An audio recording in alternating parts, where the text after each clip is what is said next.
Hey everyone, welcome back. I'm Michael and we're going to be getting right back into some more Reddit stories. If you enjoy the video, make sure to leave a like and subscribe. Now, without further ado, let's begin. This story was posted by a user named Lucky Crow in the AITA subreddit. The post is titled, "I told my male friend that he's shit at sex." One of my male friends, whom I'll call Jack, 25M, is what you might call a lad and is very good looking. Jack thinks that lad points are important. He's always going on about how many girls he's been with and how high his body count is. I lived with him in a house share for a while, and whenever he brought a girl home, he'd make sure to parade her around by introducing her. He would then spend 15 to 20 minutes in his room having sex before coming out to strut around naked or in his boxers. Yes, he really would do this. I remember asking him a few times, "Why are you out here? You have a beautiful girl in your room and you're not in there with her." This behavior was pretty common for him, and even though he was an almighty douche, we were still friends.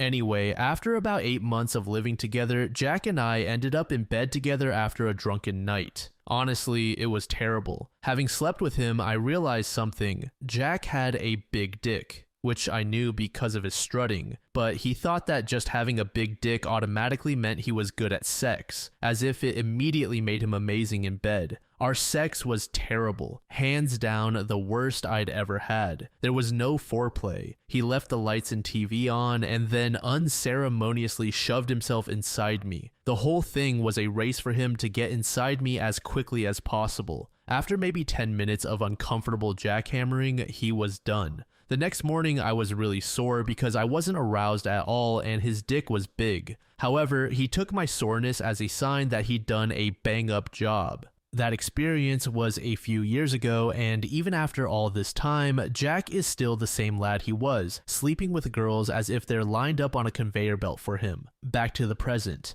Recently, my husband and I hosted a barbecue in our garden as gatherings are now allowed. Jack came over since he's in our mutual friends group. Of course, after a while, Jack started going on about the girls he'd slept with and even embarrassed another girl at the party by telling people he'd been with her. It was then that he turned to me and asked if I could prove to the lads how fire he is at sex. Slightly embarrassed, but also angry that he had even mentioned me, I told him straight up that he was terrible. I said it was basically the worst sex I ever had, and then I went on to explain what happened and that he only has sex to say that he's had sex. It wasn't fun, pleasurable, or enjoyable, and for the record, I didn't orgasm. Amazingly enough, 2 other girls backed me up, saying their nights with him were pretty much the same as what I had described. Jack got defensive and angry, but we wouldn't drop it. He eventually left, absolutely fuming. My husband, who knows I slept with him years before, said I was insensitive, especially since it seems Jack relies heavily on the lad/sex god persona he's created. I don't think so. It was about time Jack was called out for being bad in bed. Maybe he can use this experience to learn how to actually have sex. All the boys in the group think I'm an ass for calling Jack out, but the girls and I disagree. Edit, holy cow, this got way more attention than I thought it would. Thanks for all the comments, and thank you, kind strangers, for the awards. I should clear a few things up. A lot of people are asking why I was or am friends with Jack. I was friends with him back then because honestly, at times he was a decent guy, just blanketed by a douchey exterior. After I moved out of the house, we fell out of close contact but are still in the same mutual friend circles. I'm not directly friends with him now, but he's a friend of a friend, and we are normally civil. Edit 2. I really don't get why people are misunderstanding the story. For the record, I did not cheat on my husband. Jack and I had a one-night stand together years ago while we were at university. I wouldn't consider him my friend now, but we still have mutual friends from different social circles, and we do occasionally see each other. Basically, my entire friend group, close, mutual, and extended, all knew or knew of each other at university. I'm British and now live in the States. I attended university between the ages of 18 and 21. At 19, I went to the States for a year abroad, and the sister university is where I met my now husband. Jack is American and was an international exchange student. I was a first year and he was a second year. As a first year, I ended up living with Jack because I decided to go to university university at the last minute.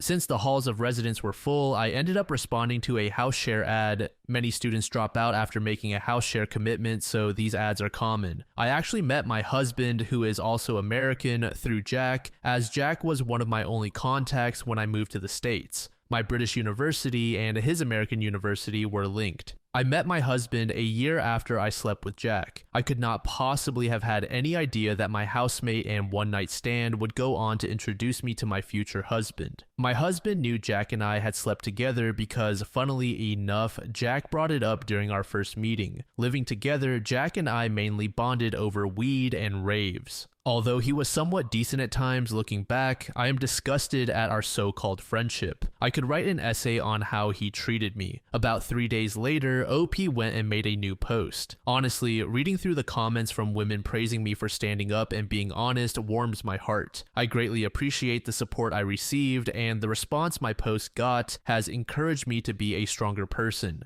Yes, I was angry in that moment, but now I feel that I can continue standing up for myself and not taking any more crap. I ended up telling my husband that I posted this on Reddit. Seeing how popular the post was and reading the comments for himself, he was immediately upset that people had called him an asshole for not standing up for me. From that, we had a long and perhaps overdue discussion. I laid out how embarrassing the situation was for me and explained that after dealing with so much from Jack, I wasn't going to apologize for tearing him down. As many people commented, I asked my husband why he was okay with Jack's comments, as surely Jack had embarrassed him as well. I even pointed to a hilarious string of comments, with my personal favorite being, "I think it's funny that the husband was disagreeing, like, honey, be nice and tell Jack he has a bomb-ass dick. Go ahead and tell everyone he laid the pipe. Go on." My husband reasoned, "That's just Jack. He doesn't really mean any harm in what he jokes about." I told my husband how I felt, and he honestly didn't realize that the sexual jokes had made me so uncomfortable all this time, and that I had just covered up my uneasiness by going along with it. I also wanted to distance myself from his friends, both close and mutual. Right now, I feel like there was never any respect for me before, and there certainly won't be any now. I'm still getting messages from the boys calling me a bitch, slut,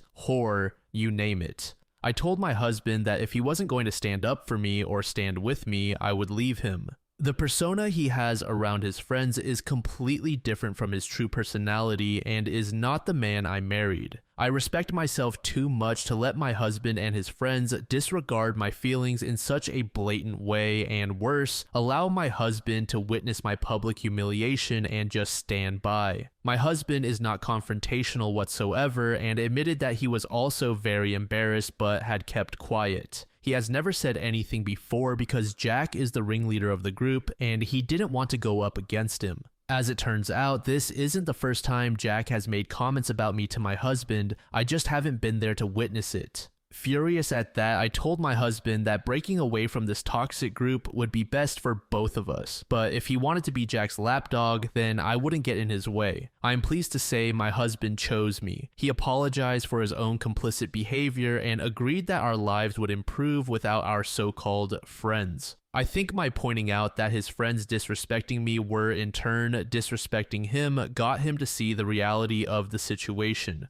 Truthfully, if they had any shred of respect for him as a friend, they would not be putting him down publicly as well. We were both the butt of the joke. One last point. I didn't apologize to Jack and I never intend to. Honestly, I never intend to speak to him again, but I did message him before I blocked him. To sum up, I sent him a message detailing point by point why he was bad in bed. I told him that having a big dick doesn't equate to being great in bed and that he should get off his high horse. Women are not sexual objects for him to parade around and embarrass, and maybe if he could please a woman, he wouldn't have to rely on getting girls drunk at the club or bar. I also let him know that how he treats female friends is appalling and that he needs to reflect not just on his sex game, but on who he is as a person. So I've informed Jack of his lack of skills and he is no longer ignorant. If he continues with his behavior, that is not on me. For the record, while women should be open and honest in bed, I don't think it should be a woman's responsibility to inform a man. I mean, guys, read the room. Once again, thank you for the brilliant and supportive comments. Thank you for the awards. And finally, to all the Chads, lads, bros, and jacks out there, you aren't all that. Sincerely, women everywhere. In the comments, a user named Bro Neil said, pretty garbage that it took an ultimatum, and pointing out that his friends disrespecting me were in turn disrespecting him.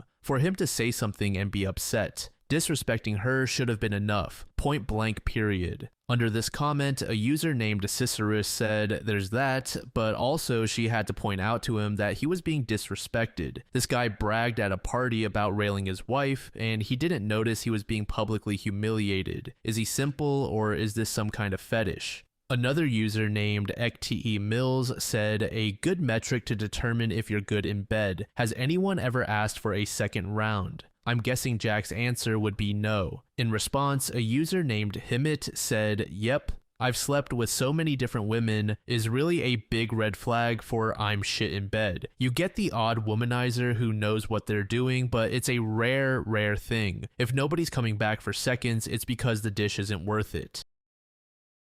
The second post was made in the same subreddit by a user named Wild Win. The post is titled, I refuse to give up my master bedroom to a friend's boyfriend during a group cabin trip. My friend group, which includes me, 26M, my girlfriend, 25F, and our friends Jay, 25M, Eva, 26F, Liam, 25M, and Frank, 26M, has a tradition of renting a cabin every summer and winter. The cabin has a master bedroom with a double bed, a twin room with 2 single beds, a loft with 2 single beds, and a pull-out couch in the living room. My girlfriend and I have always paid extra to use the master bedroom exclusively.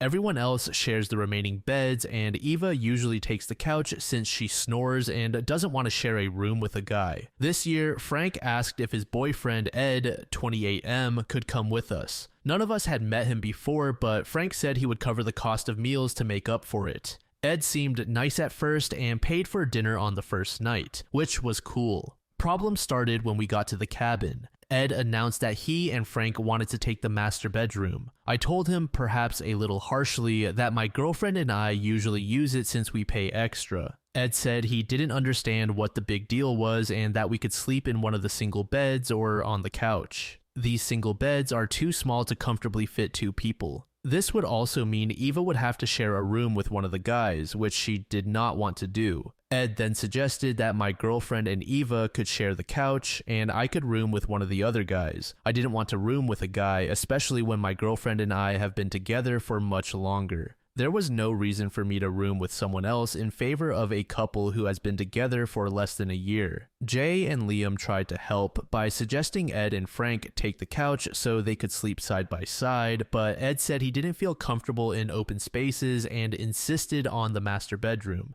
Ed and I argued more, and he called me homophobic, saying I didn't support his and Frank's relationship by not letting them share a room. I was about to shout when my girlfriend stopped me and told Ed we would take the couch. We didn't see them much for the rest of the trip. I mostly hung out with my girlfriend and Eva on hikes. Ed and Frank used the master bedroom and left a few days early. My girlfriend, Jay, Liam, Eva, and I have been talking about what happened. Jay supports me, but Eva and Liam said I made a huge deal out of nothing and that letting them have the master bedroom for a week wasn't a big deal. Even my girlfriend says I took things too far by keeping everyone up. I'm still pissed about being kicked out of the room, but I think I might be the asshole. It was late and everyone wanted to sleep, but I kept dragging out the argument and I didn't make Ed feel welcome after he argued with me. Almost 2 weeks later, OP created a new post. I had some people ask, so I wanted to provide an update. Thanks to everyone who commented. I realized I need some distance from this group for not having my back. On the money issue, I spent some time working out the cost breakdown since many people asked about the numbers. All prices have been converted to USD. The total cost for the 7-night cabin stay was about $1,700. My girlfriend and I covered half of that, and the other half was split among Frank, Liam, and Jay. Eva paid for gas. She drives a van for work, so she drove us all up, which came to $199. Ed paid for 3 meals and snacks, which came to $230. Here's what everyone paid. Me, $436. Girlfriend, $436. Frank, $290. Liam, $290, Jay, $290, Eva, $199, Ed, $230. So Ed covered almost the cost of one night, but it was significantly less than what my girlfriend and I paid for the master bedroom. The 6 of us have been going to the same cabin for 5 years. Before my girlfriend and I got together, she and Eva used the master bedroom. The others are more than welcome to use it if they pay what my girlfriend and I do. I see now that this might not be entirely fair to them since we're the only couple in the group and can afford it more easily. As many people suggested, I texted Frank and asked him to pay my girlfriend and me for one night's stay on the trip. $290. It might have been a little less than the actual cost, but I didn't want to argue anymore, and my girlfriend told me to sort this out and drop the issue. Frank paid me a few days later and asked if we could meet at our local bar so he could explain what had happened. I was surprised to see Ed there when my girlfriend and I arrived. It took some time for the conversation to start, but Ed eventually told us his relationship with his parents has been rocky due to his sexuality. A few months before the cabin trip, he brought Frank home to meet them for the first time, and his parents made them sleep in separate rooms. Ed said his folks implied that he and Frank would be kicked out if they didn't. He explained that when I refused to let them use the master bedroom, it triggered those bad feelings, and he misdirected his anger at me. I don't entirely buy that explanation, at least not the full extent of it, but I can understand how not being allowed to share a bed might bring up bad memories for him. For Frank's sake, I agreed to let it go. I told them I appreciated the apology, but that I still need space. I'm not ready to pick up where we left off. Around this time of year, my friends usually talk about taking another trip in November, but I think I'll find somewhere closer to go with my girlfriend so I don't have to deal with this group drama again. I'm still not entirely over her not having my back either, so nothing is in the works right now. Thanks again. In the comments, a user named SmartQuokka said Ed was throwing his weight around, not sure if I buy his excuse. I agree with what everyone said about OP's GF. Why she was willing to let this go should be examined and worked on. This year, if they go again, these things need to be worked out in advance, and Ed should not be permitted to get away with things like this. I also would not be surprised if there is another issue he causes, so everyone should be ready. Then under this comment, user Riflo said, yeah, he put them on the spot, hoping that peer pressure would make them back down in spite of the cost split. Personally, I think a different cabin renting arrangement is needed, but I probably wouldn't go with these friends again. It's hard to regain a relaxed atmosphere and comfort in a group after an argument like this. Another comment that was made was from a user named Beach Pellini. I get where the GF was coming from because I have also caved in situations like that just to end the conflict, but my partner called me out for it when we were in private after the fact. When you know they are in the right, especially when the difference is that huge, you gotta suck it up and deal with the awkwardness instead of being a doormat.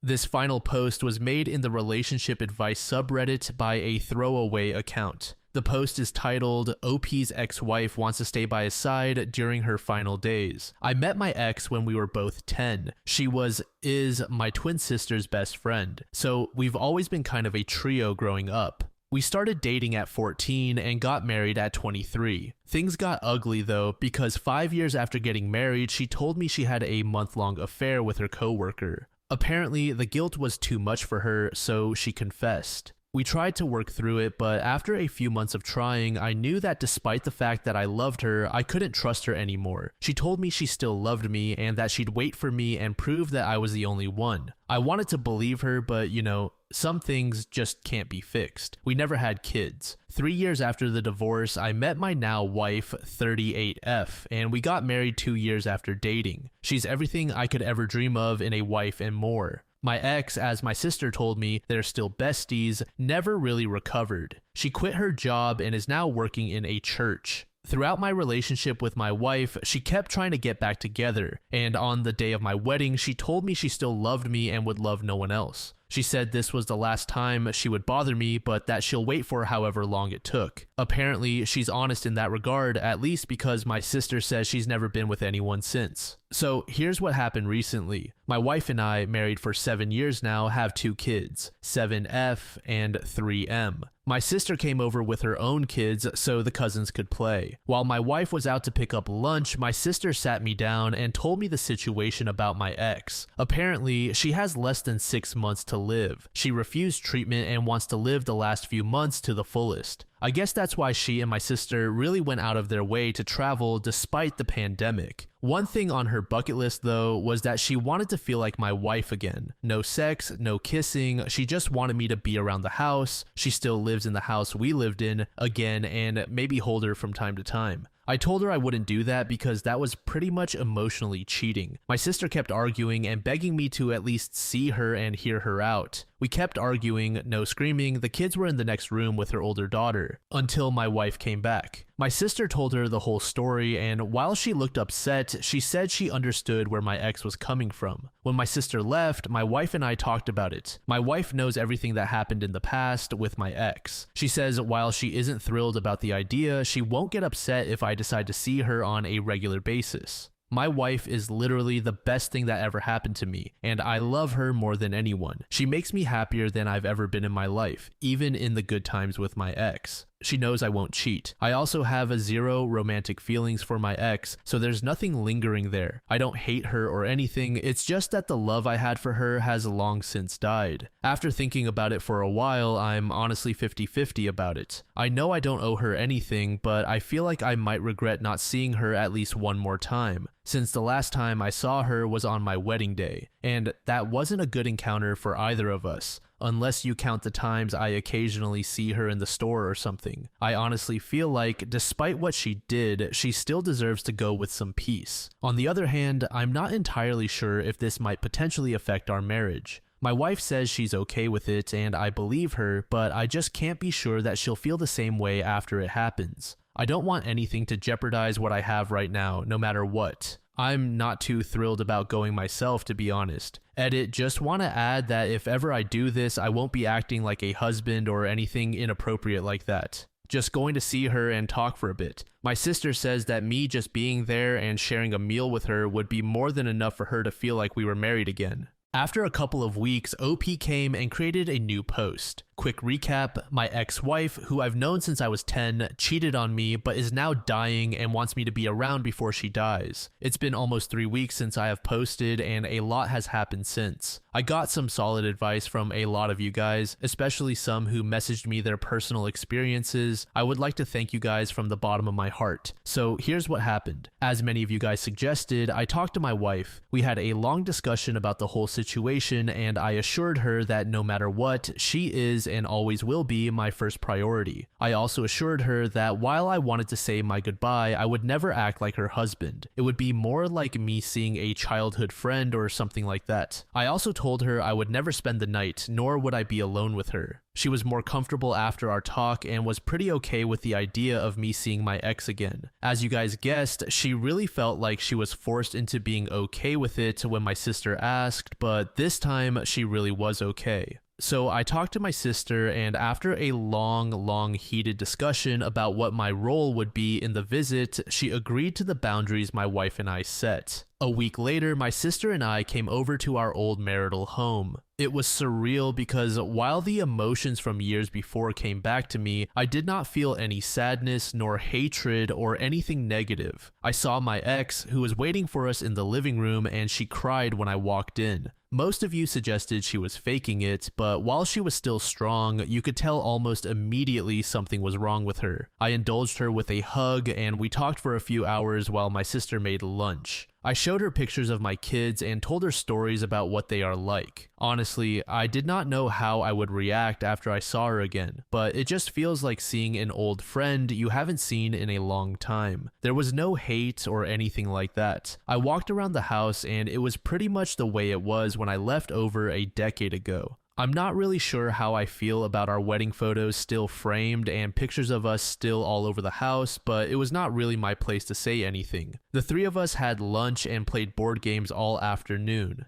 It honestly felt like we were back to when we were kids and the three of us would hang out together. It was nice. I left at around 6. She was sad, but she understood. When I hugged her goodbye, she whispered "I love you" to me, but then said how she's happy I was able to find the happiness she could not give me. That part got to me, to be honest, and I was fighting back tears. I told her I would see her again soon, and she asked if I could bring my kids next time. I told her I would and left to pick up dinner for my family. I told my wife everything that happened, and she was quite happy about the outcome. I guess it helped that I brought home her favorite food, but she also agreed to let me bring the kids next time. Overall, it was a great experience seeing her again. I feel like I needed that and would have regretted not doing so. Again, I would like to thank everyone who gave me advice. Also, please do not roast my ex too much. She made a mistake and paid the price, but it does not mean she's an evil person. This will be my last update. In the comments, a user named Adorable Gadget said, "I know OP's ex did something awful and rightfully suffered the consequences of it, but damn, I wish people push for her to seek out therapy and move on. To directly or indirectly enable her to cling to hope or these unhealthy fantasies is so sad." Then a user named Synesthesia said, "I remember this one. There were a lot of comments at the time about the ex-wife never moving on, staying in the same house, and having photos of him everywhere after nearly a decade. I'm glad he didn't add to her delusions at the expense of his actual family."